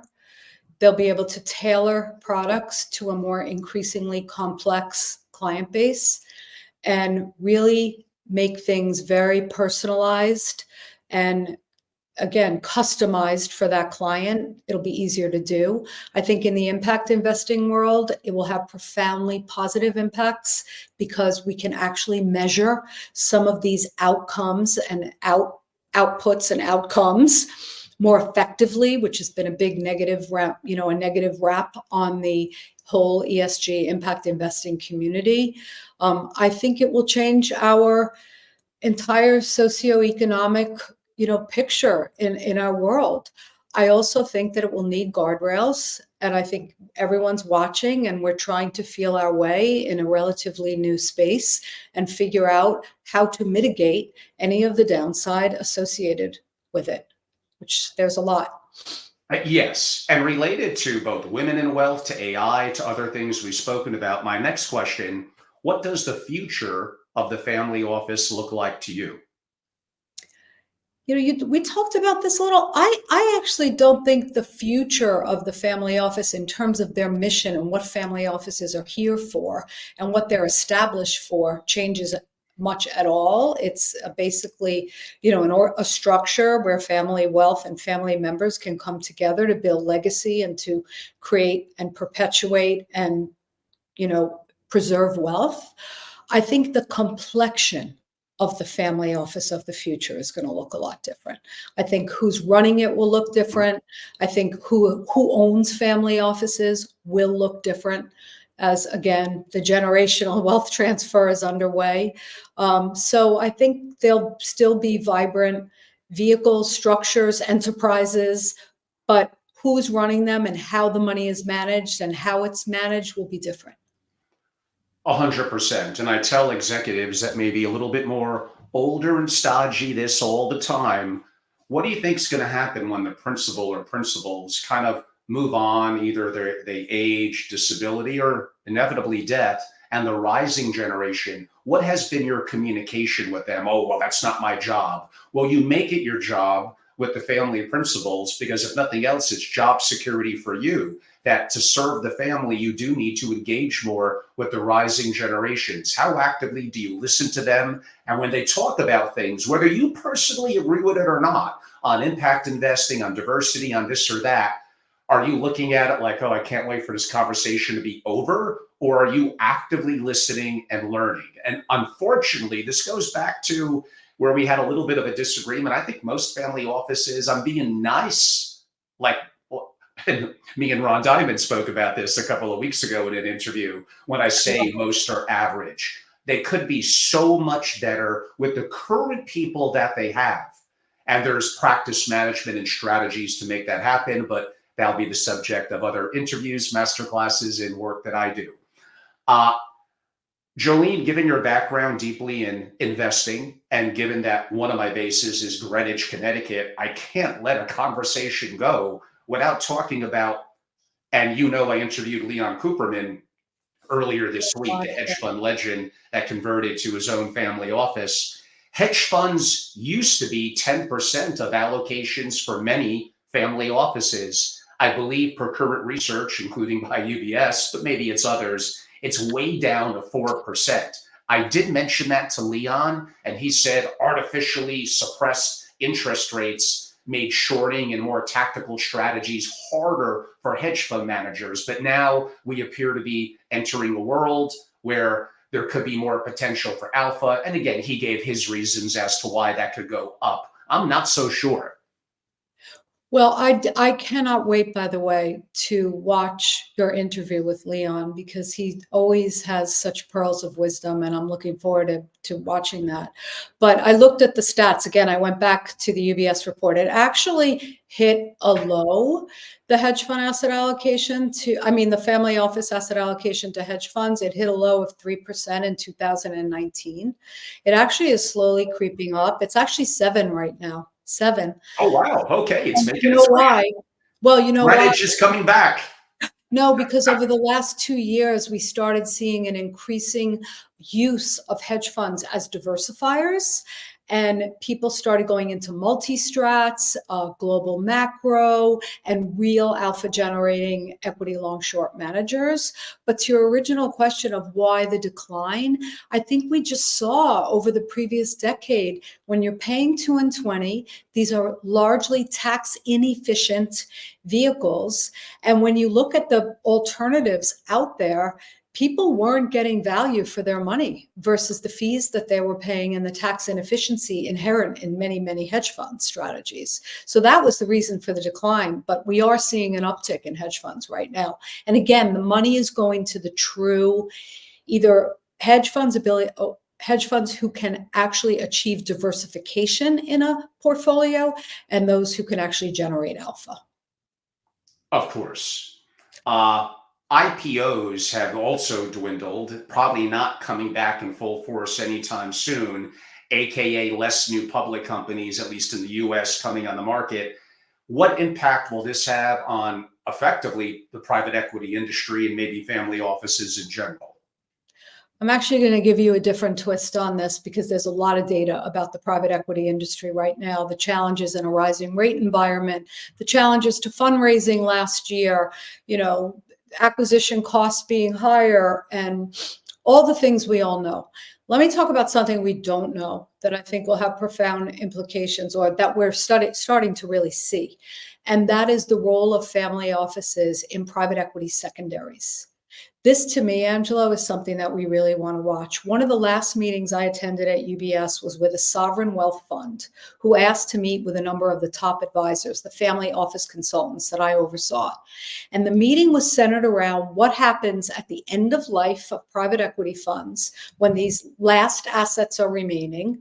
Well, the private equity industry are brilliant, and they've launched these continuation funds. I don't want to get into all the nuances of that. But is there a role for families to partner with either sovereigns or large institutions or not, or the MSDs, BDTs, and take these end-of-life assets for the fund and actually take them over? What will this growing secondaries, both in PE funds as LP stakes, but also direct investments? I think this is going to be another evolution in the private equity industry where families are going to play a really important role. And another reason why MSD and BDT could be so interesting to watch. VC, I mentioned it earlier, especially what I would call Silicon Valley, the early tech game, and I've been there a million times. I've interviewed Peter Thiel, Naval Ravikant, Michael Moritz, so many others at events after events after events that I've hosted. It's an insider's game. Yeah, Peter Thiel, Ron Conway, their connections with Y Combinator, where a lot of the entrepreneurs are coming up, they kind of know who the winners are a little bit more likely to be. You don't have a chance to compete with them early stage. You may get lucky 1 in 1,000 times. You may get an opportunity to invest once they're past the earlier stage, and now some of the funds are getting involved. But I find early stage angel and venture, it's cool, it's sexy, looks what's going on. 3 years ago, Web3, now AI, and it's great. But if you're not boots on the ground, if you're not part of the insiders crowd, less to do with how much money you have. That actually less to do with it. It really is more, are you part of the insiders? To think that you're going to compete directly with people like that at earlier stage investing, you don't have a chance. I actually disagree with you there. Bring it on. Tell me more.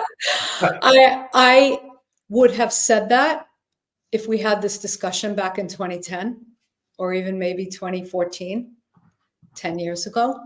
I don't think so now. More and more families, as they become increasingly networked, as they become increasingly larger and larger players in private direct deals, as they increasingly build these platforms that are launching funds to attract other families, I think they're very, very much more in the flow of the deals.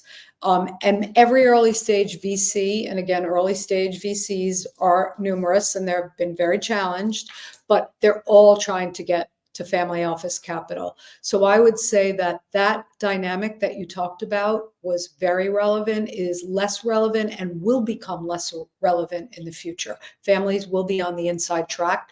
They're more networked, they're more sought after, they're creating more of these organized groups to share deal flow and have access to deal flow. And by the way, every fund I know is trying to figure out how to get access to the wealth channels. So this is not only for billionaires, but I think all of this will trickle down into more ultra high net worth populations. That's an interesting perspective. I think there's elements of it I would actually agree with. Having been there and having seen demo day at Y Combinator and all that, I just feel everything about the vibe of.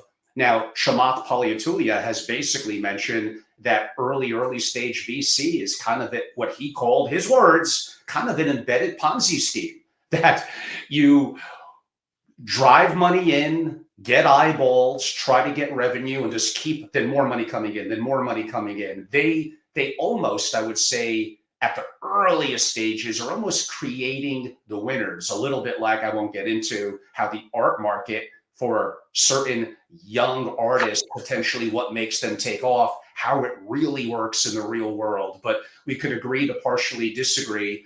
Given the essence of time, I'll move on.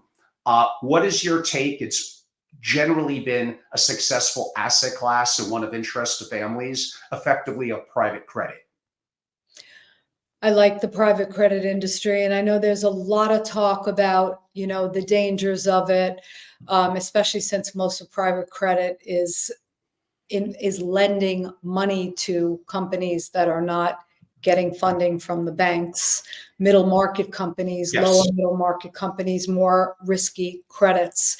But when I look at the PE industry at, over 4 trillion, and I look at the private credit industry, less than half of that, I think it's 1.7 trillion. When I look at asset allocation levels, Angelo, when you look at a family office's asset allocation and you look at the amount of money they have in private equity and private equity direct deals and what they have in credit, it's lower. And when you look at pensions, they have very, very low exposure. So I think there's still I think we're at peak asset allocation for families in a lot of private equity. Sorry to say that, but not in the private credit space. So I think it's actually a very interesting asset class. I also think it's one uniquely suited to families if they're large enough and experienced enough and have, strong investment professionals to be leaders and actually lead rounds and lend themselves to a lot of these middle market companies. But this is a gap in the market. It will continue to grow as banks continue to shrink, burdened by regulatory hurdles, that are required. And an asset class that's gotten hit really hard since COVID, more so office space, but also tends to be very geographically driven, and that would be CRE, commercial real estate. If it's down because people were over levered, interest rates are higher, that creates for cash on the sidelines to buy distressed. But do you look at it as a long-term play? Is it very geographic, like office space in New York versus storage facilities in the Southwest? What's your opinion about opportunities for families in commercial real estate? Yeah, I mean, again, this is not an area that I'm an expert in particularly, and there's so much written about it, but I will offer again an alternative view on it that you may or may not agree with, Angelo. There will be opportunities, especially now with cap rates where they are in real estate. People will make money. The cycle will begin again. It's one of the Yes. most cyclical, it's one of the most cyclical industries, boom and bust.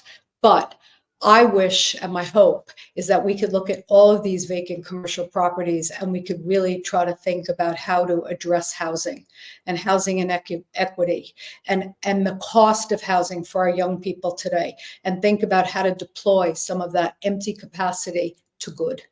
I'll leave it at that. I think that's an interesting perspective. And we've hinted at this, we'll dive a little deeper in now. Will private equity firms be threatened by family offices? So we have banks that aren't really lending. We have private equity funds that are raising money, arguably overpaying in a multiple. And here's the big one. Family offices could, in theory, be patient capital, and they often have less regulatory challenges too. Now, I could get into a commercial enterprise, GP, LP. It's like you're having a restaurant versus a family office. It's your own kitchen. You don't have to open it up to outsiders. You don't got to answer to LPs. You could really be dynastic. And what I said earlier about empire building, I absolutely, and I know me and Diamond spoke about this a couple of weeks ago, I absolutely feel that family offices will make a significant impact in the world of private equity, potentially venture capital and other industries, merchant banking, and change the dynamic of the industry over a decade. I agree with you 100%. That gets right to it. I don't want to add any more. You elaborated. I mean, and this is where I think these powerful, large billionaire families today, like the Sorensens and, like Tony Pritzker before that, have really changed and will continue to change the landscape for many alternative asset classes. I believe I'm heading to my last question. If the audience has anything they want to put into the chat feature, now would be a good time to do it. So, and maybe one comment on that before the final question. Now, this interesting, I think it passed late last year, this Corporate Transparency Act. And I did an interview with Tom Handler. It's on my platform in early December, where now it's about you do have to reveal the beneficial owner, which is, it's okay. It's a little more work for quote unquote family offices, but where people like him and family offices are concerned about, and they had to address this way back in Dodd-Frank and other challenges, like, okay, you're shoving this in now, what's next? Now you're going to want to treat it like, well, what exactly do you own? What's the percentage of you own? And it's going to start to make more burdensome, more compliance and challenges for family offices to be the nimble, admittingly less regulated, admittingly, than quote unquote private equity. But in theory, they're not also taking in other people's money and capital. Do you have any opinion about that and how that could impact our idea about family offices really taking off? Is that going to hinder them? I don't know that it will hinder them, but I also think we would be very naive to not expect regulation as families institutionalize, professionalize, amass greater and greater assets, and also start taking in outside capital from other families. This is inevitable. They are going to get regulated over time, or increasingly regulated as other investment entities are that access capital from others. So I don't think this is unexpected. I don't know that it will hinder the ability for families to be more flexible. It will take decades before they have to comply with Dodd-Frank. Before I get to, I think, my final question, something came in on my text from one of my relationships. It goes a little bit back to the subject we were focused a lot on before. as a successful woman in finance, you have both been in leadership positions where you had men and women reporting to you, and the other way around, where I'm assuming you also reported in the past to men and women. Did you notice effectively a different dynamic in either role?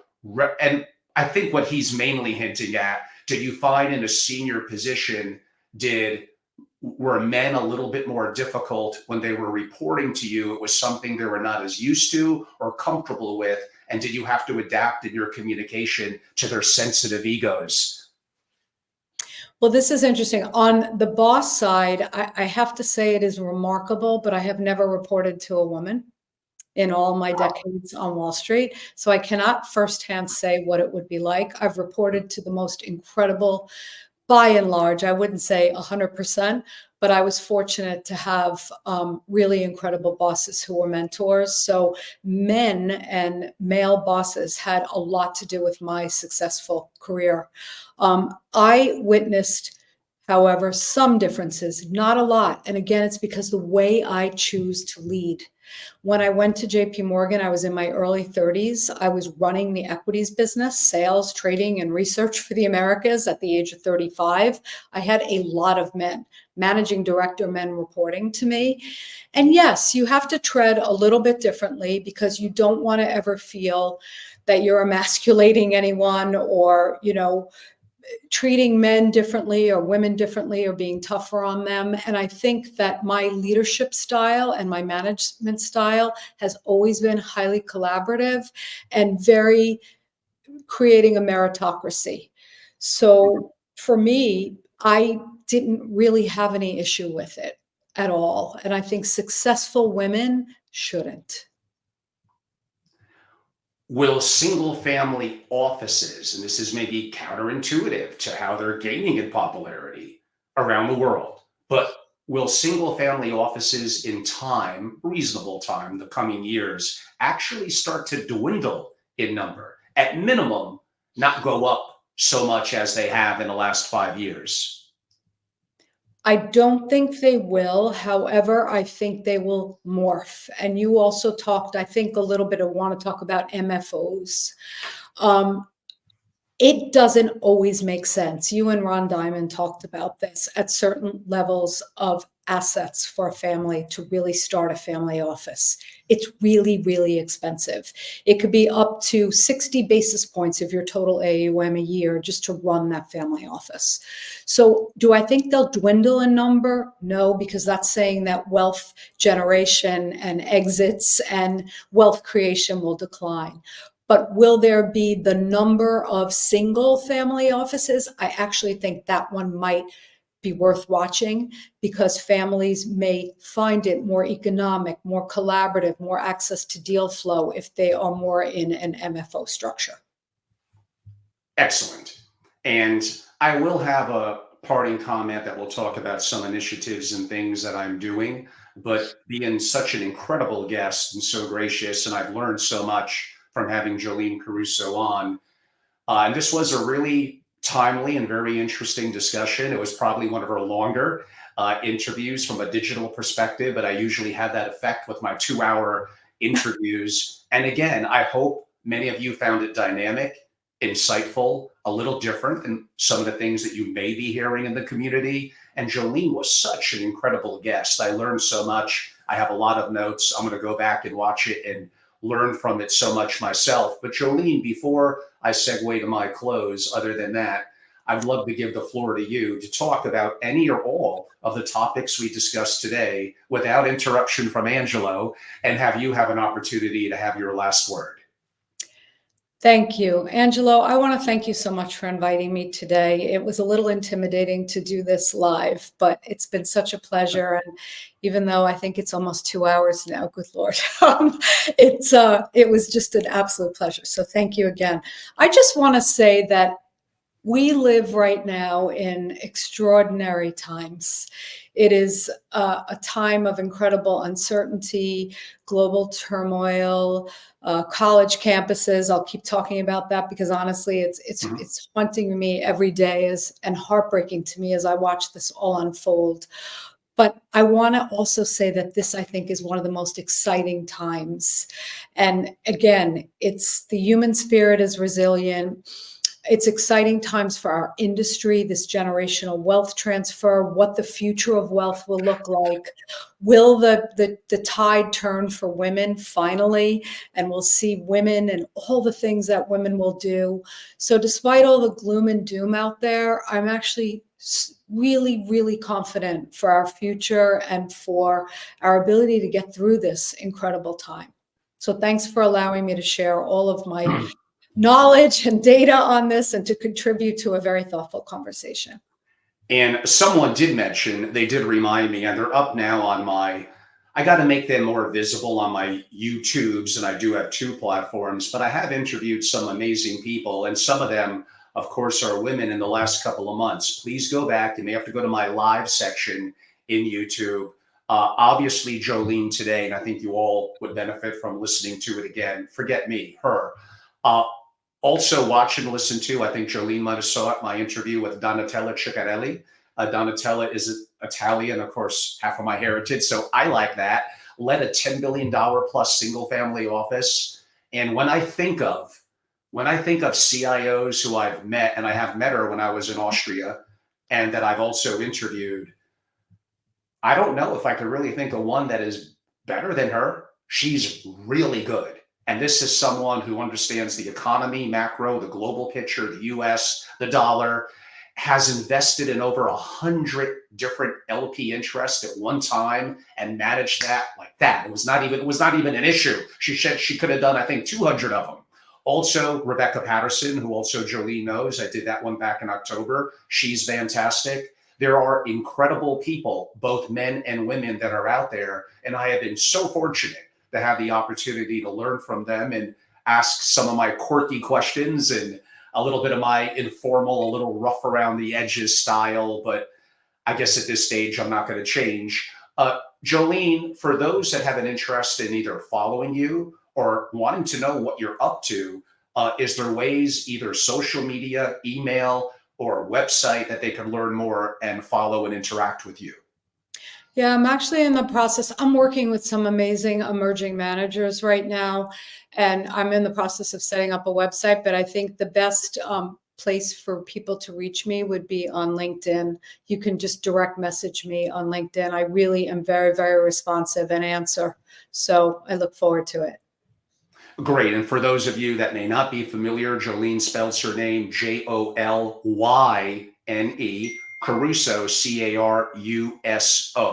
So just a heads up on that. I guess my comments, and I kind of gave indirect closes in the last couple of minutes. One, it's been an extreme honor to have Jolyne on. So much that I learned. I hope all of you enjoyed it. I know my interviews tend to be longer form, and I know they're probably a little different than certain interviews that you're used to. I enjoy topics that are somewhat, let's go with the word sensitive, because I think that's a problem that we're having now on both aisles. If I can make it political, they're both idiots. So how we could have, like we used to, open and honest discussions where I could learn and change my opinion. When I meet billionaires and I learn from them and I travel the world and I do my research projects and that, you would think that they're all full of ego and they never change their mind. Completely the opposite. You do a mastermind or a peer group with them, and these are people making crazy money. I have some that make over $100 million a year. They are at the edge of their seats listening to a peer who may not be quite as accomplished as them, but learning. They're learning new things. They're debating ideas. They're talking about it.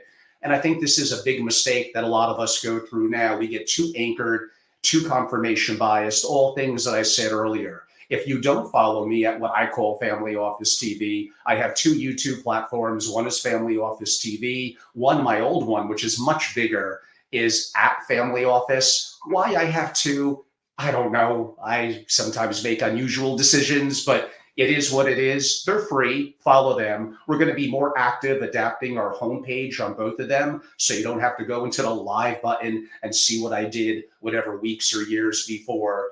I'm very active on LinkedIn. You could follow me there.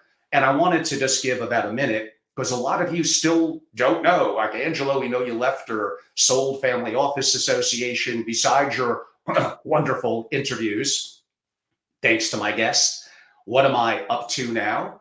I love to teach. So for me, there's a dearth of information on single family offices, how to create them, how to run them, practice management, Peter Drucker, Jim Collins like principles, which are not being done. I hinted at all of that earlier. There's so much work to do to make family offices go from, and again, stealing from Collins, from mediocrity to good and from good to great. That chasm, that difference between good to great may only be about 10%, but it is tough. I actually don't think it's that hard to go from mediocrity to good. I have a saying in the consulting projects that I do, hopefully I live up to it, that probably within 30 days, there's certain principles in practice management and understanding what the goals are, tracking those goals, and implementing strategies for you to be successful at them that I really think are pretty straightforward. Yet many family offices just still, even MFOs, they just don't do them. So I do love to teach through my consulting practice and family office masterclass. And I did miss getting together in person. Although sometimes I'm a little bit more of a nerd who wants to be left alone in Wyoming, Connecticut, or Vienna, wherever else I am. I do miss the social aspect, and having ran an organization, having hosted 400 events, having met thousands of people. I've been so lucky and fortunate. I do miss that. So I softly created SFO Continuity as a private membership club, but really only in the last month if I quote unquote ramped it up. I'm looking for 30 founding members as a principal, rising generation, or family office executive. I'm just kind of going out a little bit in the market with it. I already have, 12 or 13 in the last month or so that came on board. Founding members get special access, get early opportunity, get more direct communication with me, get better pricing, and we'll have a say in how we move forward. After 30, I'm going to do a pause, what appears to be 6 months, and then together as a group, we'll slowly begin to grow and add. My 2 hubs and in-person events are absolutely a part of it. More intimate soirees, roundtables, and private dinners around investing and best practices. I just got back from a week in Palm Beach for over 3.5 days, multiple little programs at the Breakers, at the Brazilian Court, at the Colony. It was incredible. I love Palm Beach. That is going to be our home from November through April. But now we're heading into May. I'm in the greater New York area, so New York will become our hub. Maybe we'll do a Hamptons event this summer. I hope to do something in my beloved Jackson Hole and maybe LA and other locations. But the intimacy, no more big events, no more sponsors here and there, really intimate, very private, and really going deep. We went into things on family dynamics, on structuring, on family office issues, and mainly because everyone wants to hear about investing. What are you investing in? What's working? What's not working? How do I get access? What I learned on certain real estate deals from an amazing gentleman in Texas that's now a part of what we're doing. Wow. Like the lessons you're going to walk away and the opportunities you're going to have are worth, honestly, 100x whatever I'm charging to be a founding or a charter member. But if you're interested, simply go to angelorobles.com. Again, that's my website, and probably the best way to reach me, email is angelo@angelorobles.com. But on angelorobles.com, I'll have a membership tab. It'll give a brief 3 or 4 paragraphs, kind of here's what you get. I like to keep that part simple, actually, and it's an opportunity to potentially move forward and be one of the 30 founders in terms of what I'm doing. So pardon a little bit of the extra pitch here at the end, but I really haven't spoken about that in any of the interviews I've done. I might have hinted at it once or twice, but never really went a little deeper into it as we're doing this interview towards late April of 2024, so you have some context. So thank you all. I appreciate the live participants. Keep on coming back for more of what we do. I love to give back to the community and give back for things that hopefully provide value. And I believe you got great value from Jolyne today. So have an opportunity to follow her and reach out. I appreciate all of you. Thank you so much. Have a great week, a great time. And I look forward to interacting with all of you. And again, Jolyne, thanks for being a guest today. I appreciate you. My pleasure. Thank you.